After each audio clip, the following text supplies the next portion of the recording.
Hello everybody, it's me, Flogel or Eddie here, and today I'm going to be bringing you part 4 of my Dodgy life. Woohoo! And this is going back a couple of years ago, so we're going way back in the Dodgy Archive series here. And I totally forgot about it until my dad reminded me of it yesterday. Now, wish he didn't remind me of it because it brought back the memories.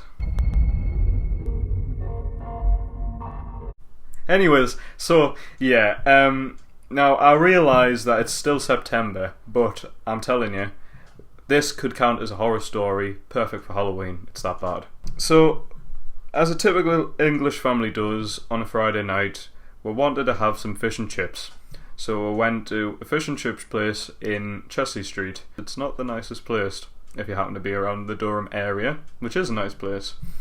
And there, although it lacks in everything, it makes up for, and it's one fish and chip shop that's there, which is very good. So me and my dad went in the car, and it was just one evening, and he dropped me off, and he said, "Right, I'll see you soon." And he dropped us off, and I got the fish and chips, and it sounds fine. And then it just suddenly hit us. Wait, he's dropped us off. He didn't say why he's picking us up. And so begins the tale. So I'm walking around, it's getting late, and it's already bad enough being in Chelsea Street full stop, but never mind it getting late there. That's when the real monsters come out, okay?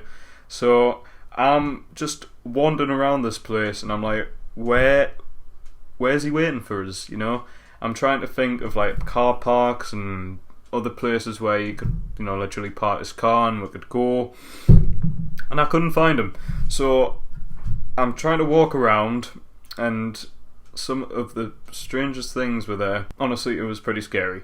And one of the things that stood out for me, for example, is that I went behind this sort of downtown area part of it where there is like a car park there, and there's a pub there, and it goes up this huge bank, and there's a zebra crossing there, and there was this guy who was legless, had a beard, and was in a wheelchair, and he was struggling to get past the zebra crossing. So I was like, "Excuse me, mate, do you want some help crossing the road there?" And he turned round and he screamed. I'm not kidding, he screamed, and I just went, I just walked away. And those kind of movies or shows where a person's lost and it feels like everyone's looking at you or something like that, like things popping out of nowhere. I honestly felt like that person. So I'm honestly wandering around, and it's getting even darker, and where was my dad? He was opposite the fish and chip shop. I just didn't see him. He parked his car somewhere I don't know that I'd never even been to, but he was actually waiting for us pretty much outside the fish and chip shop. The only reason why I didn't see him was because it was getting dark. Now, he wasn't actually next to the fish and chip shop. He was the way Chelsea Street works. It's like a huge road in the middle centre, and you have shops one side, and at the other side of the road you have other shops. And he was waiting at the other opposite side of where the fish and chip shop was. And I don't know why he wasn't standing. He was sitting down, literally on the floor. And around this time, it was November, and he was doing Movember, which is basically where you grow your beard. And so he was sitting down there with a beard, obviously, and I'm not kidding, people gave him money because they thought he was homeless.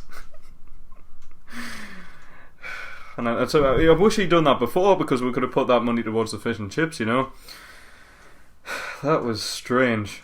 It was almost like he was turning into one of the residents at the Chelsea Street. So I quickly picked him up, and he turned back to my dad, and it was alright, we went. That was strange, man.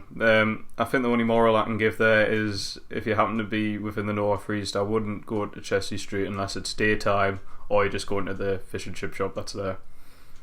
Yeah, not a big chance, but you never know, alright? So, thanks very much for watching, and like I say, if I ever think of a really good story or whatever, I'll tell it in part 5. So, I hope you have a nice day, and see you later. Bye bye.